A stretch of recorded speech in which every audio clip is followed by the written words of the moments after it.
বিসমিল্লাহির রহমানির রহিম। বিসমিল্লাহির রহমানির রহিম। চুপ করতে হবে, চুপ করতে হবে, স্থির হতে হবে, শান্ত হতে হবে, ধীর হতে হবে। জিয়া খালেদা খালেদা জিয়া খালেদা। সবাইকে ধন্যবাদ। বিসমিল্লাহির রহমানির রহিম।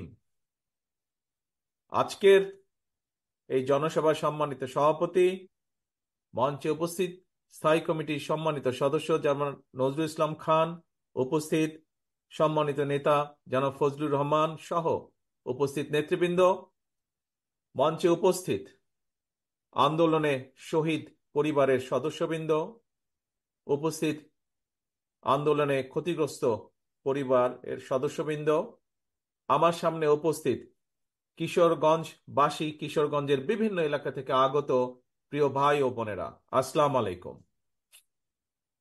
প্রিয় ভাই বোনেরা, আজকে আমরা সকলে এই মাঠে, আপনারা এই যে হাজারো মানুষ এই মাঠে আপনারা একত্রিত হয়েছেন আজকে আজকে আমরা এখানে একটি মুক্ত পরিবেশে কথা বলছি, একটি ভয়হীন পরিবেশে আমরা সকলে কথা বলছি। একটু আগে আপনারা দেখেছেন মঞ্চে কিছু মানুষ কথা বলেছেন। কোন সেই মানুষগুলো? যেই মানুষগুলো স্বজনদেরকে তারা হারিয়েছেন বিগত স্বৈরাচার আন্দোলনের সময়। আমরা কিছু মানুষের বক্তব্য শুনেছি যারা নিজেরা শারীরিকভাবে ক্ষতিগ্রস্ত হয়েছেন, নির্যাতিত হয়েছেন, অত্যাচারিত হয়েছেন বিগত স্বৈরাচারের বিরুদ্ধে আন্দোলনের সময়। প্রিয় ভাই বোনেরা, এই যেই মানুষগুলোর কথা আমরা শুনেছি, সেই মানুষগুলোকে সম্মান জানানোর জন্য, শ্রদ্ধা জানানোর জন্য, সেই শহীদ পরিবারের স্বজনদেরকে, শহীদ পরিবারের সদস্যদেরকে সম্মান জানানোর জন্য আজ আমরা সকলে একত্রিত হয়েছি।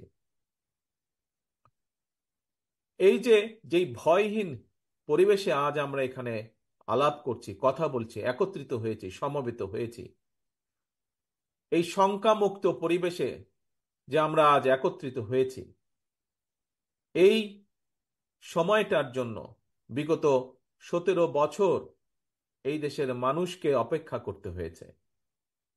এই পরিবেশটির জন্য দীর্ঘ 17 বছর এই দেশের মানুষকে আত্মত্যাগ করতে হয়েছে, সংগ্রাম করতে হয়েছে, প্রতিবাদ প্রতিরোধ গড়ে তুলতে হয়েছে। প্রিয় ভাই বোনেরা, আজকে এই কিশোরগঞ্জ জেলাতেই আমরা আমাদের 16 জন মানুষকে হারিয়েছি, 17 জন মানুষকে আমরা হারিয়েছি, 17 জন মানুষকে আমরা এই কিশোরগঞ্জের মানুষকে আমরা হারিয়েছি, যারা আত্মত্যাগ করেছেন এই দেশের মানুষের অধিকারের জন্য, নিজেদের জীবনকে আত্মত্যাগ করেছেন। 16 জন মানুষ আছেন যারা বিভিন্নভাবে ক্ষতিগ্রস্ত হয়েছেন শারীরিকভাবে, যারা ভয় পাননি, পিছিয়ে যাননি, যারা দেশের মানুষের অধিকারের কথা বলতে গিয়ে। প্রিয় ভাই বোনেরা, সারা বাংলাদেশে এরকম হাজারো মানুষ আছে, হাজারো শহীদ পরিবার আছে, যারা হাজারো শহীদ আছে, যারা আত্মত্যাগ করেছেন বিগত 17 বছরে। বিশেষ করে গত জুলাই আগস্ট মাসেই হাজারো হাজারো মানুষ আছে যাদেরকে হত্যা করা হয়েছে শুধু ঢাকা শহরেই। এর বাইরে বহু মানুষ যারা বিভিন্নভাবে ক্ষতিগ্রস্ত হয়েছেন। বিএনপি সহ, বিএনপিরই শুধু 50 লক্ষ 60 লক্ষের মতন নেতা কর্মী যারা বিগত স্বৈরাচারের সময় বিভিন্নভাবে নির্যাতিত হয়েছেন, অত্যাচারিত হয়েছেন। বিএনপির বাইরেও বহু আরো রাজনৈতিক দল আছে যাদের সদস্যরা একইভাবে বিএনপির নেতা কর্মীদের মতন অত্যাচারিত হয়েছে, নির্যাতিত হয়েছে। প্রিয় ভাই বোনেরা, এই যে এত মানুষ শহীদ হয়েছেন, এত মানুষ আত্মত্যাগ করেছেন, এত মানুষ নির্যাতিত হয়েছেন, কেন এই মানুষগুলো আত্মত্যাগ করলেন, নির্যাতিত হলেন? কারণ একটাই, এই মানুষগুলো বাংলাদেশের মানুষের, সাধারণ মানুষের রাজনৈতিক অধিকার নিশ্চিত করতে চেয়েছিল। আমরা যে আজকে মুক্ত পরিবেশে কথা বলছি, এইরকম একটি মুক্ত পরিবেশের নিশ্চয়তা নিশ্চিত করতে চেয়েছিল এই মানুষগুলো। কিন্তু আমরা দেখেছি স্বৈরাচার দাবিয়ে রাখতে চেয়েছিল এই বাংলাদেশের মানুষকে। প্রিয় ভাই বোনেরা, এই বাংলাদেশের মানুষ দেখিয়ে দিয়েছে যে তারা গুলির সামনে নিজেদের বুক পেতে দিতে রাজি। তারপরেও বাংলাদেশের মানুষ স্বৈরাচারকে মেনে নিতে রাজি না, এবং সেই জন্যই হাজারো মানুষের আত্মত্যাগের বিনিময় আজ আমরা এই বাংলাদেশকে পেয়েছি। ৭১ সালে যেমন লক্ষ শহীদের আত্মত্যাগের বিনিময় এই দেশ স্বাধীন হয়েছিল, আবারও ২০২৪ সালের আগস্ট মাসে আমরা এই দেশের স্বাধীনতা, সার্বভৌমত্ব এবং মানুষের অধিকার নিশ্চিত করে স্বৈরাচারকে বিদায় করতে সক্ষম হয়েছি জনগণের সংগ্রামের মাধ্যমে, জন অভ্যুত্থানের মাধ্যমে। প্রিয় ভাই বোনেরা, এই যে এই আত্মত্যাগ, এই যে এই বিসর্জন, এটিকে আমাদের ধরে রাখতে হবে, এর মূল্য আমাদেরকে দিতে হবে। আজকে সমগ্র বাংলাদেশের মানুষ একটি নতুন প্রত্যাশা নিয়ে সামনের দিকে তাকিয়ে আছে, ভবিষ্যতের দিকে তাকিয়ে আছে। অর্থাৎ বাংলাদেশের মানুষ যেই প্রত্যাশা নিয়ে সেই বিগত পতিত স্বৈরাচারের বিরুদ্ধে আন্দোলন করেছিল, সেই প্রত্যাশার প্রতিফলন ঘটাতে হবে। ১৯৭১ সালে যেভাবে মুক্তিযোদ্ধারা নিজেদের জীবন বিসর্জন দিয়েছিলেন, এটি সাম্যের বাংলাদেশ তৈরির জন্য, একটি মানবিক বাংলাদেশ তৈরির জন্য, যেই বাংলাদেশে মানুষ মুক্তভাবে কথা বলতে পারবে, যে বাংলাদেশে মানুষ তারা তাদের নিজেদের রাজনৈতিক অধিকার প্রয়োগ করতে পারবে, যে বাংলাদেশে মানুষ অর্থনৈতিকভাবে মুক্তি অর্জন করতে পারবে, সেই বাংলাদেশকে আমাদের গড়ে তুলতে হবে। প্রিয় ভাই বোনেরা, আজ স্বৈরাচারের পতন হয়েছে। স্বৈরাচারের পতন হবার পরেও স্বৈরাচারের কিছু প্রেতাত্মারা কিন্তু এখনো দেশে রয়ে গিয়েছে। আমরা বারে বারে বলেছি, আমরা বারে বারে বলছি, আবারও বলেছি, আবারও বলতে চাই যে আজকে লাখো জনতার আত্মত্যাগের বিনিময় যে অন্তর্বর্তীকালীন সরকার প্রতিষ্ঠিত হয়েছে, এই সরকার জনগণের রাজনৈতিক যে প্রত্যাশা, জনগণের রাজনৈতিক যে অধিকার, যার জন্য বাংলাদেশের মানুষ বিগত ১৭ বছর ধরে সংগ্রাম করছে, সেই অধিকার যাতে সঠিকভাবে প্রতিষ্ঠিত হয়, তার জন্য তারা পদক্ষেপ গ্রহণ করবে। কিন্তু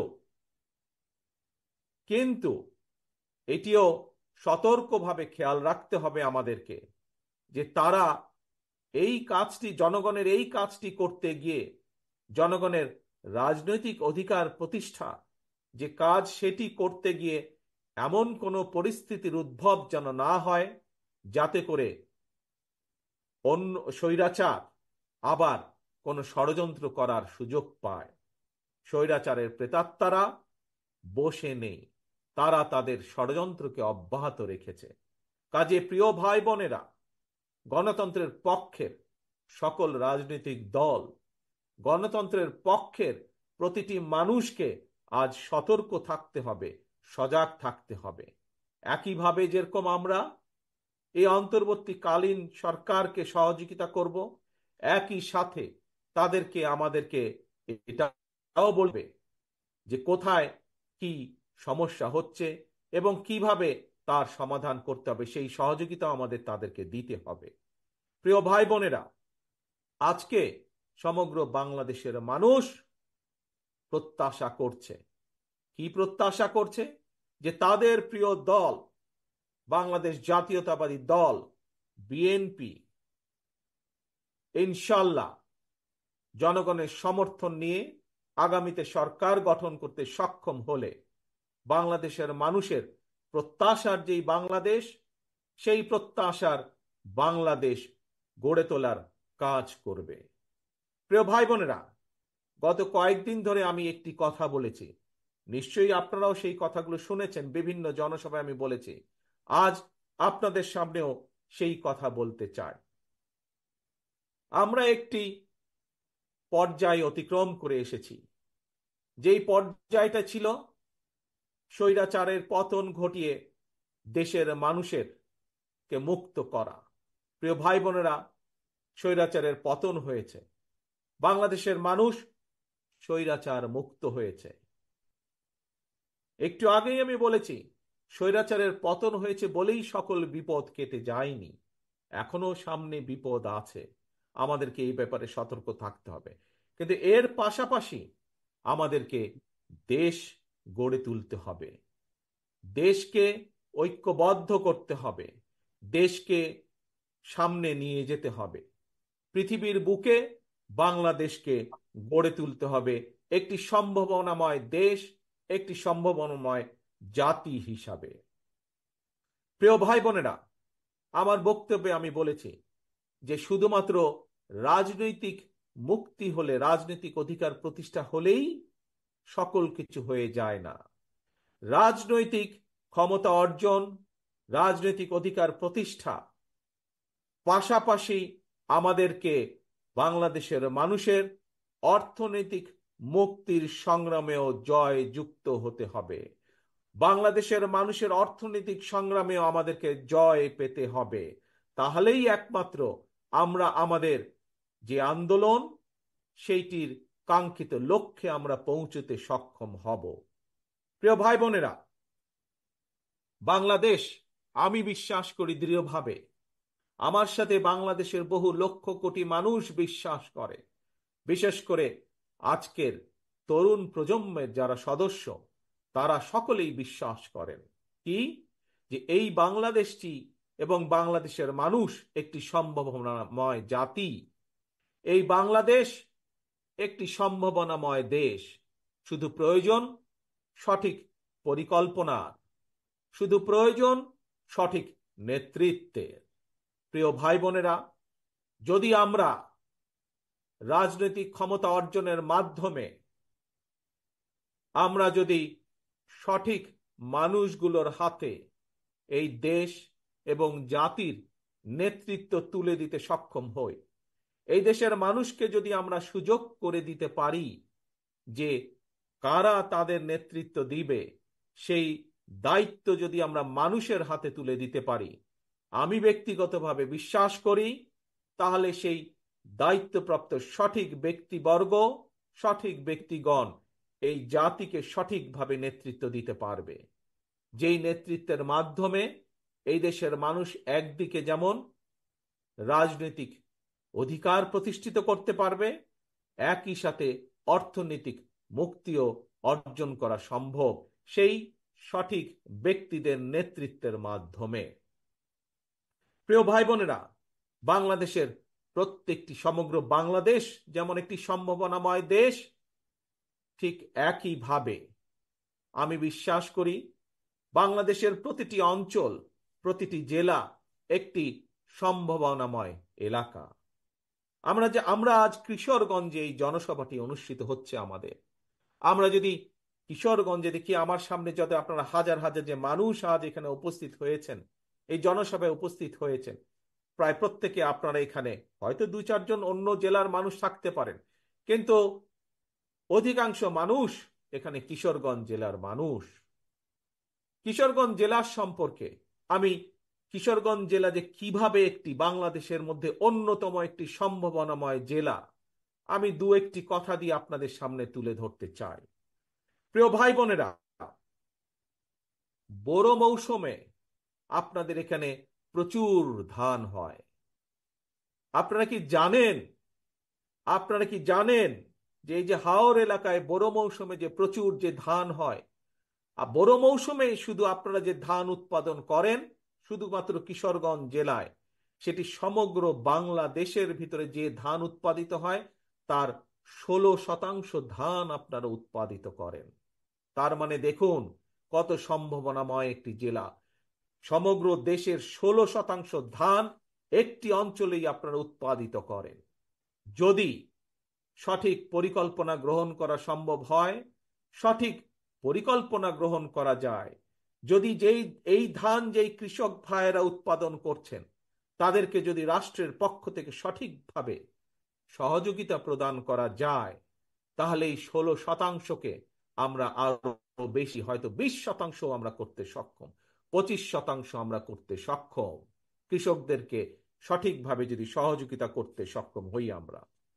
প্রিয় ভাই বোনেরা, আসুন এবার কিশোরগঞ্জের আরেকটি সম্ভাবনার দিক আমরা দেখি। এখানকার যে অষ্টগ্রাম বলেন, ইটনা বলেন, মিঠাপুকুর বলেন, এই এলাকার যে বিশাল হাওর আছে, এই হাওরে বিভিন্ন প্রকারের মাছ উৎপাদিত হয়। এখানে বাংলাদেশের যে মিঠা পানির যে মাছের চাহিদা, এই মাছের চাহিদার বিশাল ভান্ডার হচ্ছে এই এলাকাটি। এখানে রুই বলেন, কাতল বলেন, বোয়াল বলেন, আইল বলেন, বিভিন্ন প্রজাতির মাছ এই হাওর এলাকা হয়। প্রিয় ভাই বোনেরা, বিদেশে এই মাছ কেন আমরা রপ্তানি করতে সক্ষম হব না? আজকে যদি আমাদের গার্মেন্ট শিল্পের পোশাক রপ্তানি করে যদি বাংলাদেশ কোটি কোটি বৈদেশিক মুদ্রা বছরে অর্জন করতে সক্ষম হয়, তাহলে কেন আমরা কোনোদিন, যদি আমরা সঠিকভাবে পরিকল্পনা গ্রহণ করতে সক্ষম হই, যদি আমরা মৎস্য চাষী যারা আছেন তাদেরকে যদি সঠিকভাবে রাষ্ট্রের পক্ষ থেকে সহযোগিতা দেওয়া যায়, তাহলে গার্মেন্টস শিল্পের মাধ্যমে যেমন বিশ্বে বাংলাদেশের একটি পরিচিতি, ঠিক একইভাবে মাছ রফতানি করেও আমরা বাংলাদেশে কে পরিচিত করে দিতে পারবো বিশ্বের দরবারে। প্রিয় ভাই বোনেরা, আমাদেরকে বিষয়টি এভাবে চিন্তা করতে হবে। আমরা যেমন বাংলাদেশের মানুষের মাছের চাহিদা পূরণ করতে সক্ষম হব, ঠিক একইভাবে আমরা আমাদের এই মাছ বিদেশেও রফতানি করতে সক্ষম হব, যার মাধ্যমে শুধু যে বৈদেশিক মুদ্রা অর্জিত হবে তা নয়, এই মাছ রফতানির যে বিভিন্ন প্রক্রিয়া আছে, এই প্রক্রিয়ার মাধ্যমে আমরা হাজারো লক্ষ ভাই বোনের কর্মসংস্থানের ব্যবস্থা আমরা করতে পারব। প্রিয় ভাই বোনেরা, এই কাজগুলো কে করতে পারবে? এই কাজগুলো তারাই করতে পারবে যারা জনগণ দ্বারা নির্বাচিত হবে এমন একটি সরকার করতে পারবে। কারণ সেই জনগণের সরকারের বাধ্যবাধকতা থাকবে জনগণের কাছে, জবাবদিহিতা থাকবে জনগণের কাছে। যেহেতু তাদের জবাবদিহিতা থাকবে জনগণের কাছে, সেই জন্য জনগণের অভাব অভিযোগ তাদেরকে দেখতে হবে, শুনতে হবে। সেই জন্য জনগণের সমস্যা তাদেরকে দেখতে হবে, জনগণের দুঃখ কষ্ট তাদেরকে দেখতে হবে। আমাদের যুবক সমাজের বেকার যারা থাকবে তাদের কর্মসংস্থানের ব্যবস্থা সেই জনগণের সরকারকেই করতে হবে। সেই জন্যই প্রয়োজন জনগণের সরকার, সেই জন্যই বাংলাদেশে প্রয়োজন বাংলাদেশের মানুষের কাছে জবাবদিহিমূলক একটি সরকার, যারা বাধ্য থাকবে জনগণের কাছে। এবং সেই জন্যই সেই অধিকার প্রতিষ্ঠিত করতে হবে ভোটের মাধ্যমে, এবং সেই অধিকার প্রতিষ্ঠিত করতে হবে জনগণের মাঝ থেকে। জনগণের জন্য সেই অধিকারকে প্রতিষ্ঠিত করতে হবে যে কোনো মূল্যে। আজকে যে শহীদ পরিবারগুলো আমাদের সামনে আছে, এই পরিবারের সদস্য যারা শহীদ হয়েছেন, তারা এই অধিকার অর্জনের জন্যই শহীদ হয়েছেন। আজকে যে মানুষগুলো পঙ্গু হয়ে আমাদের সামনে মঞ্চে বসে আছে, তারা জনগণের এই অধিকারকে প্রতিষ্ঠিত করার জন্যই আজ এই ক্ষতির সম্মুখীন হয়েছেন। যেদিন বাংলাদেশে মানুষের এই অধিকার প্রতিষ্ঠিত হবে, সেদিন তাদের এই ত্যাগের সঠিক মূল্যায়ন করা হবে। প্রিয় ভাই বোনেরা, আপনাদের এই কিশোরগঞ্জের আরেকটি সম্ভাবনা আছে, যে সম্ভাবনাটি আমি আপনাদের সাথে তুলে ধরতে চাই। হয়তো অনেকেই সেই সম্ভাবনাটি বিষয় অনেকেই জানা নেই, কারণ এইটির ব্যাপারে খুব বেশি প্রচার বা প্রসারও নেই। সেটি কি হচ্ছে? সেটি হচ্ছে কিশোরগঞ্জের অষ্টগ্রামের যে পনির। এই পনিরের কথা জানেন অনেক মানুষ, কিন্তু বহু মানুষ জানেন না। এই পনিরকে আমরা বিশ্বে পরিচিত করতে পারি এই পনিরের উৎপাদনের মাধ্যমে, যদি সঠিক সঠিক পরিকল্পনা গ্রহণ করা হয়, তাহলে বিশ্বের বুকে এই পনিরকে আমরা ছড়িয়ে দিতে পারি। এবং বিশ্বের বুকে ছড়িয়ে দিয়ে যেমন আমরা সুনাম অর্জন করতে পারি শুধু পনির ছড়িয়ে দেওয়ার মাধ্যমে, সবচেয়ে বড় যে বিষয়টি অর্জিত হবে এর মাধ্যমে, বহু ভাই বোনের কর্মসংস্থানের ব্যবস্থা করতে আমরা সক্ষম হব। প্রিয় ভাই বোনেরা, আমি আগেই বলেছি, বাংলাদেশ জাতীয়তাবাদী দল বিএনপির প্রধান যেই লক্ষ্য, একটি হচ্ছে জনগণের জনগণের রাজনৈতিক অধিকার প্রতিষ্ঠার সংগ্রাম। একই সাথে আরেকটি যে প্রধান লক্ষ্য, সেটি হচ্ছে জনগণের অর্থনৈতিক মুক্তি অর্জন। আমরা জনগণকে, সমগ্র বাংলাদেশের, আমরা স্বৈরাচারের আমলে দেখেছি তাদের কিছু কিছু লোককে তারা অনেকভাবে অনেক কিছু করেছে। এরই ভিতরে আপনারা দেখেছেন কিভাবে বিদেশে তাদের শত শত বাড়ি ঘর তারা তৈরি করেছে এই জনগণের অর্থ পাচার করে বিগত 17 বছর ধরে। কিন্তু বিএনপি গুটি সংখ্যক লোক না। বিএনপি চায়, বাংলাদেশ জাতীয়তাবাদী দল চায়, এই যে আপনারা আজকে মাঠে যে হাজার হাজার মানুষ যারা এখানে উপস্থিত হয়েছেন, আপনাদের মতন সারা বাংলাদেশে এরকম গ্রামে গঞ্জে ছড়িয়ে থাকা যে কোটি কোটি মানুষ, সাধারণ মানুষ আছে, প্রত্যেকটি মানুষকে অর্থনৈতিকভাবে শক্তিশালী বুনিয়াদের উপরে বিএনপি মানুষকে প্রতিষ্ঠিত করতে চায়। এটি হচ্ছে বাংলাদেশ জাতীয়তাবাদী দলের অন্যতম লক্ষ্য। প্রিয় ভাই বোনেরা, এখন আপনাদের সামনে আমি আমার একটি ইচ্ছার কথা তুলে ধরতে চাই। একজন রাজনৈতিক কর্মী হিসাবে এইখানে মঞ্চে যেমন আমার বহু নেতৃবৃন্দ বসে আছেন, প্রত্যেকটি নেতৃবৃন্দ, প্রত্যেকটি কর্মী, রাজনৈতিক কর্মীর মনের মধ্যে কিন্তু একটি বাসনা থাকে, ইচ্ছা থাকে। কি সেটি? যে একজন রাজনৈতিক কর্মী হিসাবে যখন তার সামনে সুযোগ আসবে, সে তার এলাকার জন্য, সে তার এলাকার মানুষের জন্য কিছু কাজ করতে চায়। হয়তো কেউ কেউ তার যেই মাপের কর্মী বা যেই মাপের নেতা, সে সেভাবে চিন্তা করার চেষ্টা করে। কেউ চায় তার এলাকার, সে যদি সুযোগ পায় তাহলে তার এলাকার একটি রাস্তা সে তৈরি করবে। কেউ চায় সে যদি সুযোগ পায়, তার পক্ষে যদি সম্ভব হয়, এলাকার মানুষের সমস্যা হয়তো একটি ব্রিজ, সেই ব্রিজটি তৈরি করবে। কেউ চায় স্কুল স্থাপন করতে, কেউ চায় হাসপাতাল স্থাপন করতে এলাকার মানুষের জন্য, একজন রাজনৈতিক কর্মী হিসাবে। প্রিয় ভাই বোনেরা, আমিও একজন রাজনৈতিক কর্মী। আমারও একটি ইচ্ছা আছে যে কোনোদিন যদি আল্লাহর রহমতে বাংলাদেশের মানুষের সমর্থনে আমাদের পক্ষে যদি সম্ভব হয় দেশের জন্য কাজ করার অতীতের মতন, দেশের মানুষের জন্য কাজ করার অতীতের মতন, তাহলে আগামী দিনে আমি একটি কাজ করতে চাই এই বাংলাদেশের মানুষের জন্য। বিশেষ করে গ্রাম থেকে শুরু করব এই কাজটি। ধীরে ধীরে হয়তো শহর পর্যায়ে যাব আমরা, কিন্তু যেহেতু বাংলাদেশের অধিকাংশ মানুষ বসবাস করেন বাংলাদেশের গ্রামগুলোতে, জেলা পর্যায়ে, উপজেলা বা থানা পর্যায়ে, গ্রাম পর্যায়ে, সেই জন্য তাদের কাছে এই পরিকল্পনা বা কাজটি আমি নিয়ে যেতে চাই। কি সেই আমার পরিকল্পনা? আমার পরিকল্পনাটি হচ্ছে প্রত্যেকটি পরিবারের জন্য, মানুষ নয়, পরিবার হিসাবে আমরা বাংলাদেশে কতগুলো পরিবার আছে সেই পরিবারগুলোকে আমরা নির্দিষ্ট করব এবং প্রতি পরিবারকে আমরা রাষ্ট্রের পক্ষ থেকে একটি ফ্যামিলি কার্ড দিব।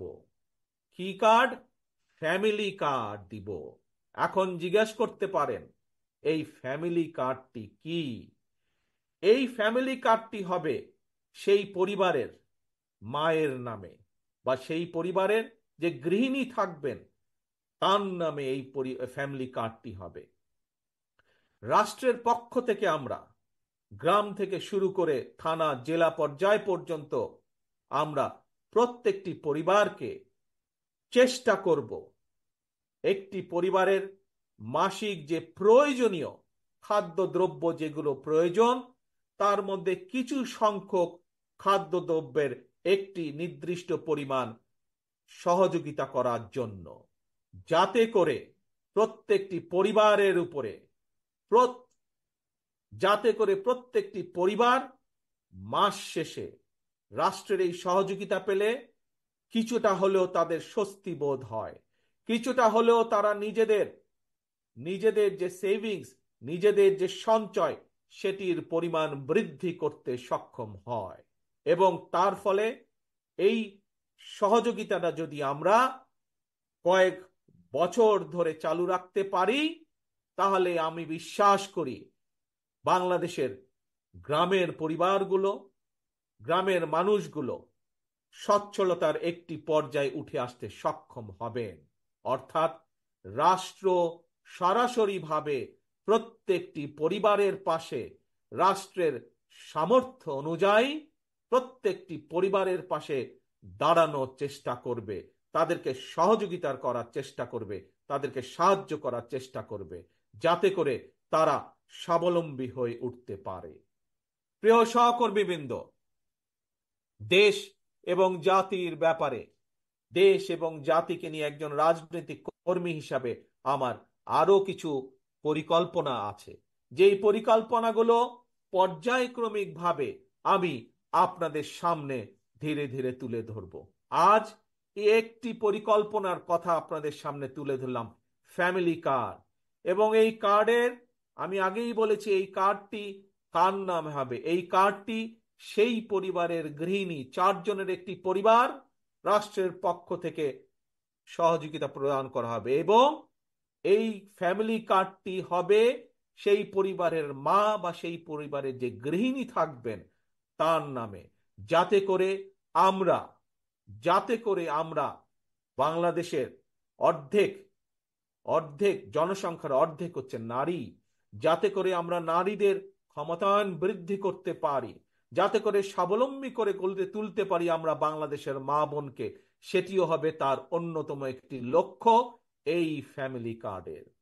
প্রিয় ভাই বোনেরা, আপনাদের সামনে আজ আমি যেই কথাগুলো তুলে ধরলাম, যেই কথাগুলো আপনাদের সামনে আমি বললাম, তার লক্ষ্য এবং উদ্দেশ্য একটি। কি সেই লক্ষ্য এবং উদ্দেশ্য? বাংলাদেশকে সামনে নিয়ে যাওয়া। আমরা বাংলাদেশের মানুষকে স্বাবলম্বীভাবে গড়ে তুলতে চাই অর্থনৈতিকভাবে। আমরা বাংলাদেশের মানুষের রাজনৈতিক অধিকারকে প্রতিষ্ঠিত করতে চাই, এবং এটিই হচ্ছে আমাদের লক্ষ্য, এটিই হচ্ছে আমাদের উদ্দেশ্য। কিন্তু এই লক্ষ্য এবং উদ্দেশ্যকে বাধাগ্রস্ত করার জন্য স্বৈরাচারের দোসররা এখনো তাদের ষড়যন্ত্রকে অব্যাহত রেখেছে। প্রিয় ভাই বোনেরা, আজ যেই শহীদদেরকে আমরা সম্মান দিয়েছি এখানে, সেই শহীদদের আত্মত্যাগকে যদি মূল্যায়ন করতে হয়, আজ যেই পঙ্গু ভাই বোনদের বা ক্ষতিগ্রস্ত আমাদের সহকর্মী ভাই বোনদেরকে যে আমরা যেই সম্মান দিয়েছি, তাদের সেই সম্মানকে যদি মূল্যায়ন করতে হয়, তাদের আত্মত্যাগকে যদি মূল্যায়ন করতে হয়, তাহলে আজ দল মত নির্বিশেষে আমাদের সকলকে ঐক্যবদ্ধ থাকতে হবে। ঐক্যবদ্ধ থাকতে হবে আমাদেরকে এই দেশের স্বার্থে, দেশের মানুষের স্বার্থে ঐক্যবদ্ধ থাকতে হবে। আমরা বিগত দিনে দেখেছি যে স্বৈরাচার সময় তারা ক্ষমতা ধরে রাখার জন্য তারা বিভিন্ন অপবাদ দিয়ে জাতিকে বিভক্ত করার চেষ্টা করেছিল। তারা, বাংলাদেশ জাতীয়তাবাদী দল বিভক্তি চায় না। আমরা চাই জাতিকে ঐক্যবদ্ধ করতে। আমরা চাই আমরা সকল দল মত নির্বিশেষে, বাংলাদেশে বিএনপি যেমন আছে, বাংলাদেশে অন্য আরো রাজনৈতিক দল আছে।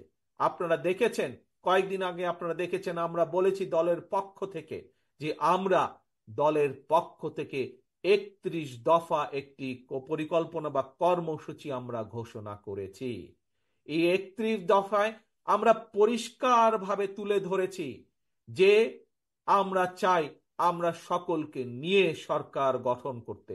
আমাদের সাথে বিশেষ করে বিশেষ করে আমাদের সাথে বিগত 17 বছরের স্বৈরাচার বিরোধী আন্দোলনের সময় যে সকল রাজনৈতিক দলগুলো আমাদের সাথে ছিলেন, যে সকল রাজনৈতিক দলের নেতৃবৃন্দ আমাদের সাথে ছিলেন এবং এখনো আছেন, আমরা চাই দল মত নির্বিশেষে সকলকে নিয়ে এই জাতি গঠন করতে, সকলকে নিয়ে এই দেশকে পুনর্গঠন করতে।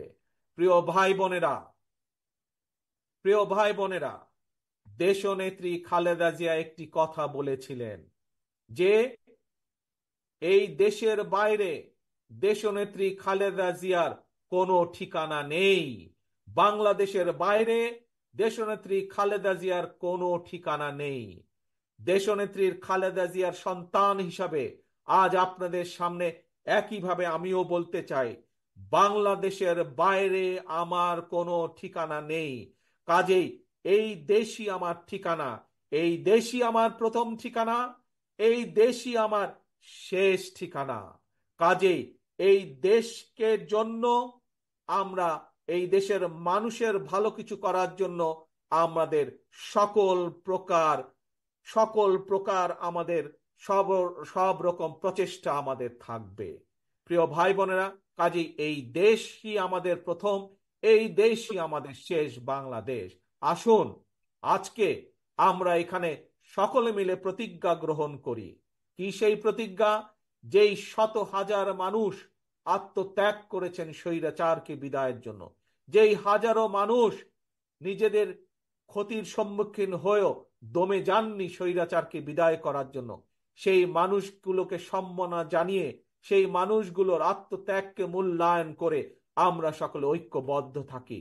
কেউ যাতে আমাদের ঐক্য নষ্ট করতে না পারে, কেউ যাতে আমাদেরকে পিছিয়ে দিতে না পারে, সেই ব্যাপারে আমাদেরকে সজাগ থাকতে হবে, সেই ব্যাপারে আমাদেরকে সতর্ক থাকতে হবে। প্রিয় ভাই বোনেরা, আবারও আসুন আমরা আমাদের প্রত্যাশিত বাংলাদেশকে গড়ে তোলার জন্য, আমাদের সেই প্রত্যাশিত মুক্তি যা আমরা অর্জন করেছি সেটিকে ধরে রাখার জন্য আমরা আবারও সকলে যাতে ঐক্যবদ্ধ থাকতে পারি, যে কোনো মূল্যে আমরা ঐক্যবদ্ধ থাকতে পারি, সেই প্রত্যাশা রেখে আমি আমার বক্তব্য শেষ করছি।